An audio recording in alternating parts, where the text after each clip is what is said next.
चला तर मित्रांनो, आज आपण बघूया परिसर अभ्यास अध्ययन अध्यापन शास्त्र पाठ्यक्रम F8चा दुसरा चॅप्टर, ज्याचं नाव आहे ऐतिहासिक दृष्टिकोन.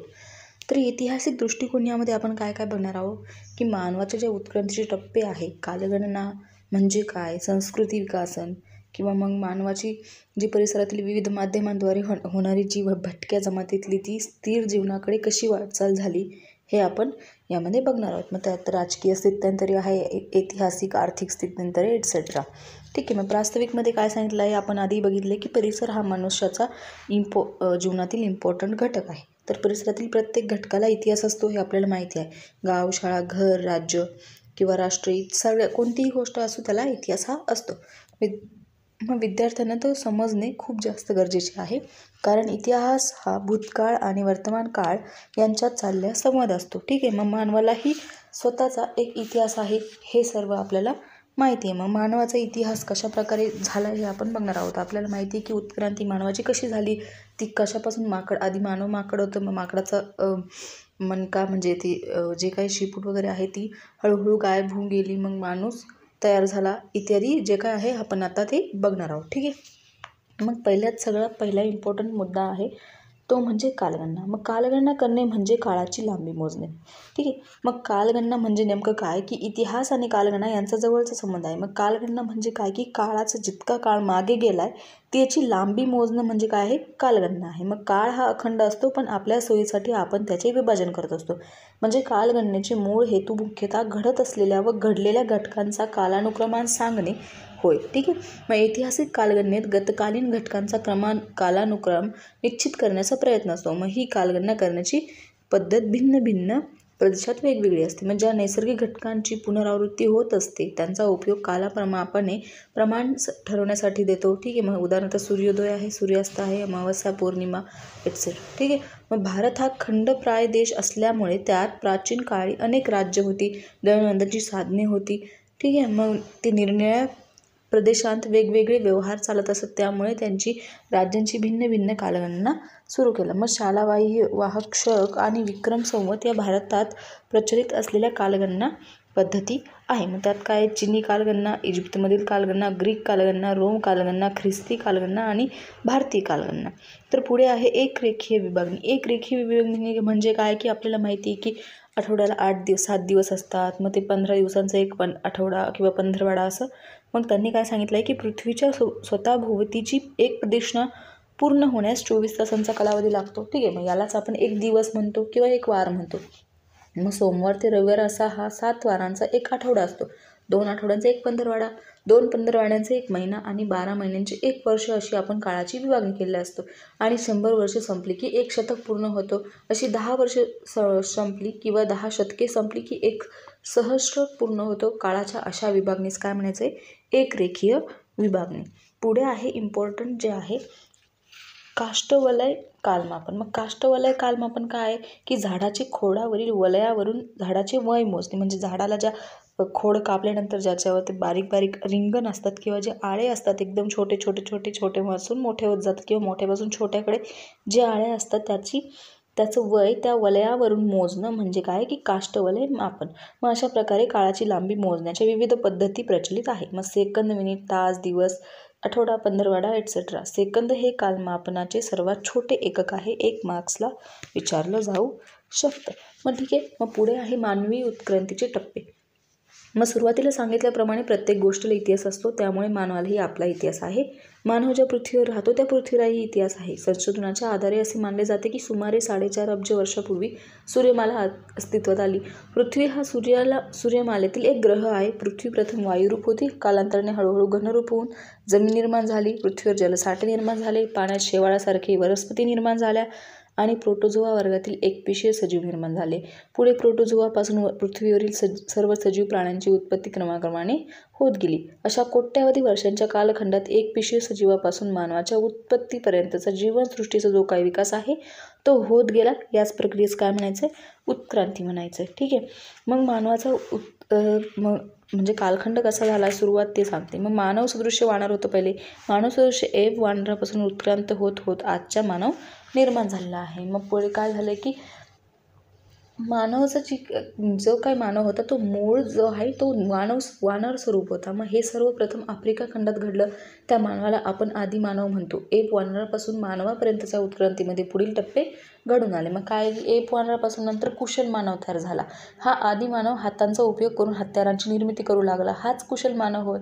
याचा शोध लागल्यानंतर किंवा लुई लिकी या शास्त्रज्ञाने याचा शोध लावला. त्याने त्याला होमो हॅबिलस असे नाव दिले आहे. ठीक आहे.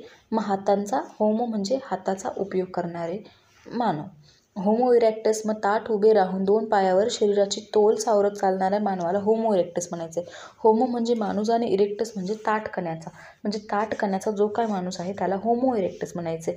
मग त्याने पुढे अग्नी निर्माण करण्याचे तंत्र त्याला माहीत नव्हते. पृथ्वीपेक्षा प्रगत आणि सुबक दगडी हत्यारेही तो बनवू लागला होता. मग पुढे आहे होमोसेपियन. होमोसेपियन म्हणजे काय, उत्क्रांतीच्या पुढच्या महत्त्वाच्या टप्प्यात मानवाला जलद हालचाली करता येऊ लागल्या, अग्नी निर्माण करता येऊ लागला, अधिक चांगली हत्यारे बनवू लागला. होमो इरेक्टसपेक्षा अधिक बुद्धिमान म्हणून त्याला होमो सेपियन किंवा शहाणा माणूस असे म्हणतात.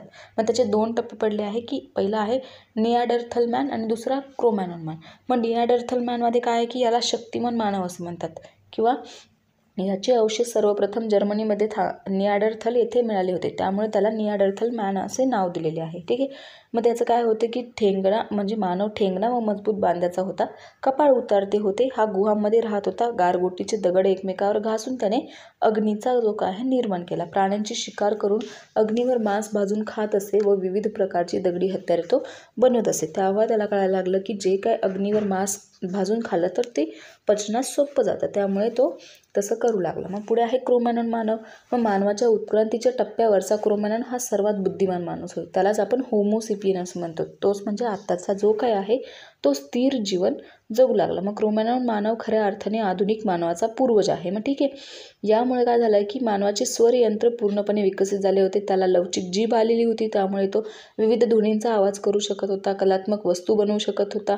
यालाच काय म्हणायचे की बुद्धिमान मानव किंवा विचार करणारा मानव असे नाव दिले आहे. मग पुढे आहे प्रगत बुद्धीचा मानव. मग बुद्धिमान मानवाची वैचारिक क्षमता जेव्हा अधिक प्रगत झाली तेव्हा त्याला प्रगत बुद्धीचा मानव असे संबोधण्यात आले. त्यालाच होमोसेपियन असे म्हणायचे की प्रगत बुद्धीचा मानव म्हणजे आधुनिक मानव. ठीक आहे. अशा प्रकारे मानवाचा इतिहास हा होता. पुढे आहे भटक्या जीवनाकडून स्थिर जीवनाकडे, संस्कृतीकडे वाटचाल, सांस्कृतिक विकास किंवा संक्रमण संवर्धन. यातलं मला नाही वाटत काही विचारू शकता. बस उत्क्रांतीचा टप्पा मानवी उत्क्रांतीचे टप्पे विचारले जाऊ शकतात. तर ठीक आहे. भटक्या जीवनाकडे स्थिर जीवनाकडे कसा प्रवास सुरू झाला हे आपण बघूया. ठीक आहे. काय आहे मग, दगड म्हणजे झाडांची काही जी फांदी आहे किंवा मग प्राण्यांची हाडे, झाडांच्या फांद्या, सुरुवातीला दगड जे काय आहे यांचा साधनांचा हवा तसा आकार देऊन त्याचा उपयोग माणूस करू लागला. दगड टिकाऊ असल्यामुळे मानवाने बनवलेली दगडी हत्यारे फार मोठ्या प्रमाणात सापडत, म्हणून सुरुवातीच्या काळास अश्मयुग असे म्हणतात. मग त्यात ते 3 कालखंड पाडलेले आहे, ते म्हणजे पुराश्मयुग, मध्याश्मयुग, नवाश्मयुग. ठीक आहे. मग पुराश्मयुग म्हणजे काय आहे की मानवाने आघात तंत्राने हत्यारे बनवली. एक गोटा दुसऱ्या गोटावर आपटून दगडाचे छिलके काढले, यालाच आघात तंत्र म्हणायचे. या काळात त्याने हत्यारे बनवायचं शिकलं म्हणून त्याला काय म्हणायचे, पुराश्मयुग. मध्याश्मयुग म्हणजे काय की मध्याश्मयुगामध्ये मानवाने कुत्रा पाळायला सुरुवात केली. शिकारीबरोबरच पशुपालन आणि नैसर्गिकरित्या उगवलेल्या धान्याची कापणीही तो करू लागला, त्यामुळे तो काही दिवस तरी एका ठिकाणी वस्ती करून राहू लागला. पुढे आहे नवाश्मयुग. मग सूक्ष्म अवजारे तयार करण्याचे तंत्रज्ञान नवाश्मयुगात विकसित होऊ लागले. या काळात मानव शेती करू लागला. इतके दिवस शिकारीसाठी सतत भटकत राहणारा जो माणूस होता तो आता एके ठिकाणी राहू लागला. मग नदी काठ सपाट प्रदेश तो शेती करू लागला. घरी आवश्यकता भासू लागल्यामुळे शेताजवळ तो घरी बांधू लागला. त्यासाठी पाने, वेली, लाकूड इत्यादींचा उपयोग तो करू लागला. गाई, बैल, शेळ्या, मेंढे जे काही त्याला प्राण्यांचे कळप हवे होते त्यांचे कळप करून तो टोळी करून तो पाळू लागला. मग शेतीसाठी यांचा उपयोग तो करू लागला. मग नवाश्मयुगातील मानवाची कला कुसत प्रगती झाली. तो मातीची भांडी तयार करू लागला. चाकाचा शोध लागल्यामुळे तो या एका ठिकाणावरून दुसऱ्या ठिकाणपर्यंत स्थित्यंतर करू लागला. पुढे आहे संस्कृती म्हणजे नेमकं काय किंवा संस्कृती हे काही इम्पॉर्टंट वाटत नाही. ठीक आहे. मग माणूस आणि निसर्ग यांच्यामधील जो काही संबंध आहे त्यालाच आपण संस्कृती असे म्हणतो किंवा culture is the sum total of people's, institutions, customs and arts. ठीक आहे. म्हणजे काय, संस्कृती संस्कृती म्हणजे काय की प्राचीन संस्कृती, मध्ययुगीन संस्कृती आणि अर्वाचीन संस्कृती किंवा ग्रीक संस्कृती, सिंधू संस्कृती इत्यादी जे काय संस्कृती आहे. मग संस्कृती विकास, संक्रमण आणि संवर्धन. मग काय की मानवी जीवनाची घडी या पृथ्वीवरून व्यवस्थित बसल्यानंतर संस्कृतीचा जन्म झाला. श्रेष्ठ तत्त्वज्ञ विल ड्युरंट यांनी आपल्या स्टोरीमध्ये सांगितलं आहे की स्टोरी ऑफ सिव्हिलायझेशन या ग्रंथात सांगितलं आहे की संस्कृतीची सुरुवात शेतीपासून होते. ठीक आहे. मग कारण कृषी व्यवस्था उत्पन्न होणे हा मानवी समाज स्थिरपत झाल्याचा पुरावा आहे. संस्कृती म्हणजे केवळ आनुवंशिक गुणांच्या वारसाऐवजी जीवनातील समस्या सोडवण्यासाठी संग्रहित केलेले ज्ञान होय. ज्या दिवशी मानवाने आपल्या सहकाऱ्यांना अग्नी कसा निर्माण करावा किंवा हिंस्र पशूंपासून कसा बचाव करावा याची माहिती दिली तेव्हापासून संस्कृतीला प्रारंभ झाला.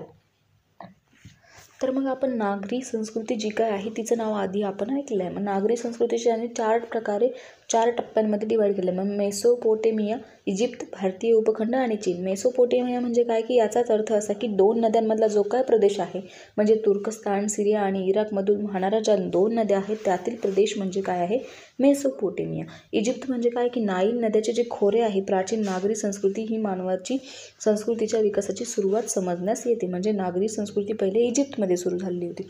नंतर काय आहे भारतीय उपखंडामध्ये काय की सिंधू नदीच्या खोऱ्यातील हडप्पा संस्कृती आहे जी काय आहे भारतीय उपखंडातील सर्वात प्राचीन संस्कृती आहे जी पंजाब म्हणजे हडप्पा आणि सिंधमधील मोहेंजोदडो येथील उत्खननात या संस्कृतीचा शोध लागला होता. मग पुढे आहे चीन.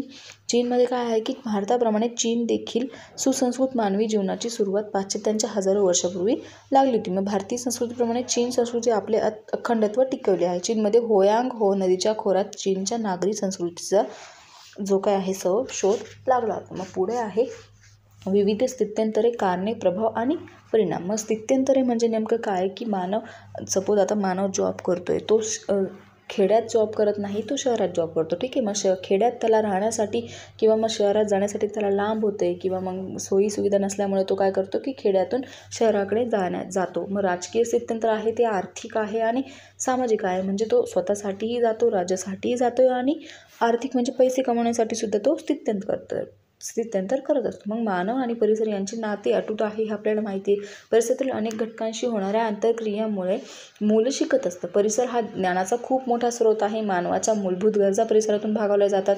त्यामुळे त्यांनी काय केलं की अनेक प्रकारची स्थित्यंतरे मानवामध्ये होत असतात ज्याचा परिणाम परिसरावर आणि मानवी विकासावर होत असतो. पहिला आहे राजकीय स्थित्यंतर.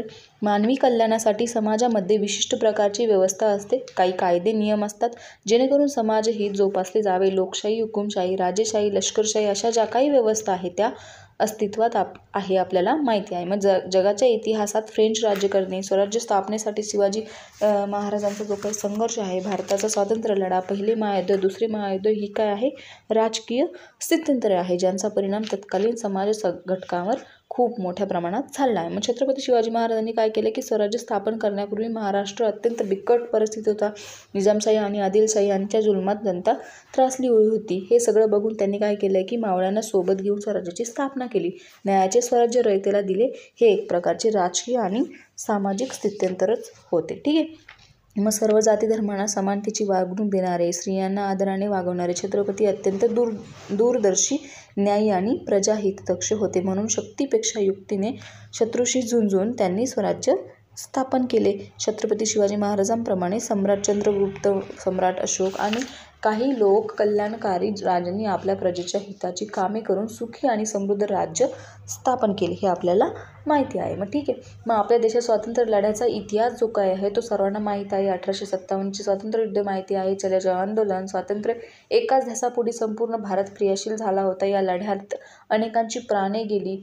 अनेक स्थित्यंतरे या काळात घडली. मग ब्रिटनच्या साम्राज्यवादाचा पराभव करण्यासाठी राष्ट्रीय सभेची जी काही स्थापना झाली ती विविध विचार प्रवाहाच्या लोकांनी आपापल्या मार्गाने स्वातंत्र्य लढ्यात सहभाग नोंदवून झाली. अशी ही सामाजिक स्वातंत्र्य की राजकीय स्वातंत्र्य यावरही मतभेद झाले होते. ठीक आहे.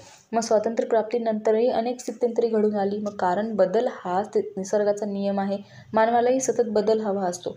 आज म्हणजे मानवाचं कसं असतं की आज इथे म्हणजे थोडे दिवस इकडे करमतं, थोडे दिवस तिकडे करमतं, म्हणून मानवालाही सतत बदल हा हवा असतो. त्यामुळे आज भारतात अनेक पक्ष आहेत. आपले राष्ट्र हे धर्मनिरपेक्ष आहे हे आपल्याला माहीत आहे. त्यामुळे स्थित्यंतर हे जास्त गरजेचे आहे. पुढे आहे सामाजिक स्थित्यंतर. मग सामाजिक स्थित्यंतरामध्ये काय आहे की जी व्याप्ती म्हणजे सामाजिक स्थित्यंतराची जी काही व्याप्ती आहे ती खूप मोठी आहे. मग शेतीचा शोध लागला आणि माणूस स्थिर जगू लागला. ठीक आहे. मग मोहनजोदडो हडप्पा संस्कृतीचा अभ्यास करताना तत्कालीन सामाजिक परिस्थितीचा कल्पना आपल्याला येते. त्यानंतर हळूहळू समाजात अनेक बदल घडू लागले. आदी मानवापासून आधुनिक मानवापर्यंतचा प्रवास हा काय जो आहे तो स्थित्यंतरामुळेच म्हणजे घडून आला आहे. म्हणजे जे काय मानव होता आधी मानव, त्याला आधी अग्नीचा शोध लागला. मग अग्नीच्या शोधावरून त्याने अन्न भाजून खायला शिकवले. त्यावरून त्याला कळालं की अन्न पचलं जातं आहे. मग त्याला चाकाचा शोध लागला. चाकाचा शोध लागल्यामुळे तो इथून तिथे जाऊ लागला, स्थित्यंतर करू लागला. त्यामुळे काय होतं की आधी मानवापासून जो काय आधुनिक मानवापर्यंतचा प्रवास आहे त्यालाच स्थित्यंतर म्हणायचे. मग लोकजीवनात खूप बदल झाले. वैदिक काळातील वर्णव्यवस्था, जाती व्यवस्था समाजातील विशेषतेला कारणीभूत ठरल्या. मग ठीक आहे, आज ही परिस्थिती बदललेला आपण अनुभूत आहोत. हे केवळ राजकीय बळावर नाही तर समाजसुधारकांनी केलेल्या त्यांच्या परिश्रमांमुळे सुद्धा होय. ठीक आहे.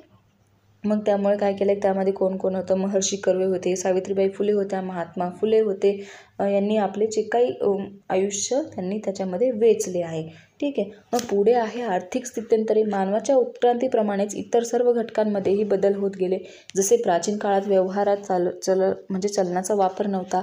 विनिमयासाठी गायींचा वापर केला जात असे. मानव जेव्हा स्थिर जीवन जगू लागले तेव्हा अनेक व्यवसाय भरभराटीला आले. सुतार, कुंभार, सोनार, रथकार इत्यादी.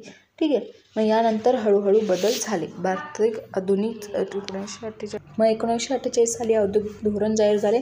काही क्षेत्रे खाजगी उद्योगांसाठी तर काही क्षेत्रे सरकारकडे राहतील अशी मिश्र अर्थव्यवस्था भारतात उदयास आली. मग औद्योगिक क्रांतीनंतर खूप मोठे बदल घडून आले. विविध उद्योगांना, व्यवसायांना चालना मिळाली. अलीकडील काही काळात तंत्रज्ञानामुळे अनोखी जादू झाली. या तंत्रज्ञानामुळे जग खूप छोटे वाटू लागले. दळणवळणाची साधने वेगवान झाली. जागतिकीकरणामुळे अनेक आर्थिक स्थित्यंतरे झाली, ज्याचा सामाजिक जीवनावरही आज खूप मोठा प्रभाव पडलेला आहे. मग संगणक, मोबाईल यासारखी जी काही साधने आहेत त्या संवादासाठी किंवा संवादासाठी आज उपलब्ध होते. विविध उद्योगधंदे, व्यवसाय, IT क्षेत्रातील कंपन्यामुळे आर्थिक व्यवस्था जी काय आहे ती बदलत चालली आहे. या बदलाचा परिणाम लोकांच्या जीवनावर पडत आहे. आज मानवाने खूप प्रगती केली, पण तितकीच आव्हानेही त्यांच्यासमोर उभी आहे. पुढे आहे धार्मिक व सांस्कृतिक स्थित्यंतरे. त्यात काही अनेक धार्मिक प्रवाह भारतात होऊन गेले. वैदिक काळातील लोक निसर्गातील शक्तींना देव मानून पूजा करत होते. उत्तर वैदिक काळात मात्र कर्मकांडांचे प्रमाण वाढले आहे. अंधश्रद्धा वाढल्या. त्यानंतरचा जो काय आहे काळ, वर्धमान महावीर आणि गौतम बुद्ध यांनी जैन व बौद्ध धर्माच्या तत्त्वज्ञानातून समाजाला जीवनोपयोगी मूल्य दिली हे आपल्याला माहिती आहे. मौर्य काळात सम्राट अशोक याने बौद्ध धर्म स्वीकारला व राज्यात शांती स्थापना केली आणि बौद्ध धर्माचा प्रसारही केला. आजही आपल्या देशात हिंदू, मुस्लिम, शीख, ख्रिश्चन इत्यादी धर्माचे लोक राहतात. अनेक भाषा बोलतात, पण या विविधतेतही एकता आहे हे आपल्याला माहिती. हिंद देश के निवासी सभी जन एक है, रंग रूप वेश भाषा चाहे अनेक. म्हणजे ठीक आहे, याचा अर्थ काय आहे की म्हणजे हिंदू देशात जे काही निवासी आहे ते सगळ्या जे काही संस्कृती आहे, जो काही काय म्हणतात की त्याला भाषा आहे ती सगळी वेगवेगळी असली तरी त्यांचं जे काय आहे भाषा, रंग, रूप आहे तो सारखाच आहे. परंतु कधी कधी धर्माच्या चुकीचा अर्थ लावून काही समाजविघातक गोष्टी घडल्या जातात. त्या होऊ नये म्हणून सुजाण नागरिक प्रयत्न करतात. प्राचीन काळापासून आजपर्यंत अनेक सांस्कृतिक बदलही घडून आले. हडप्पा, मोहनजोदडो संस्कृतीत कला, खेळ, नृत्य इत्यादींची आवड पुढे विकसित होत गेली. पुढे अनेक भाषांचा विकास झाला. संस्कृत आणि प्रादेशिक भाषेतून खूप साहित्य लिहिले गेले. महाभारत आणि रामायण ही जगप्रसिद्ध महाकाव्य रचली गेली. गुप्तकालीन व गुप्तोत्तरकालीन काळात कलेलाही बहर आला. अजिंठा लेणी, भित्तिचित्रे, घारापूरची लेणी, वेरूळची जी काही लेणी आहे त्यांची उदाहरणे आपल्यासमोर आहेत. अशा प्रकारे धार्मिक सांस्कृतिक स्थित्यंतरे आधुनिक लोकजीवनाचा पाया आहे. आजही शैक्षणिक सांस्कृतिक स्थित्यंतरे समाजावर खूप मोठा परिणाम करतात. भाषा, विविध कला यामध्ये खूप प्रगती झालेली आपण पाहत आहोत. चित्रपट, नाटके, नृत्य वा या विविध माध्यमातून अभिव्यक्ती होण्याचा प्रयत्न होत असताना समाज व्यवस्थाही प्रगल्भ होत असते. अशा प्रकारे जी काही स्थित्यंतरं आहे त्यातले एखादं स्थित्यंतर पेपरला विचारलं जाऊ शकतं. तर अशा प्रकारे हा दुसरा चॅप्टर संपलेला आहे. तर खाली वस्तुनिष्ठ प्रश्न आहे, लघुत्तरी, दीर्घोत्तरी. त्यात कालगणना म्हणजे काय? कालमापनाचे सर्वात छोटे एकक जे काय आहे ते सेकंद आहे. काष्ठवलय कालमापन पद्धती म्हणजे काय? कालगणनेची गरज व महत्त्व स्पष्ट करा. मानवी उत्क्रांतीचे टप्पे स्पष्ट करा. हे काय आहे? 4-5 इम्पॉर्टंट क्वेश्चन आहे. तर ठीक आहे, अशा प्रकारे मी इम्पॉर्टंट क्वेश्चन सांगितले 2-3. तर हा चॅप्टर आपला इथे संपलेला आहे. पुढचा चॅप्टर आहे विविध आंतरक्रिया घटक 3. वेळ मिळेल तसं मी सांगणार आहे. ठीक आहे, तर सर्वांनी अभ्यास करा, चांगल्या मार्क्सने पास व्हा. Bye bye, take care. भेटूया परत पुढच्या व्हिडिओमध्ये.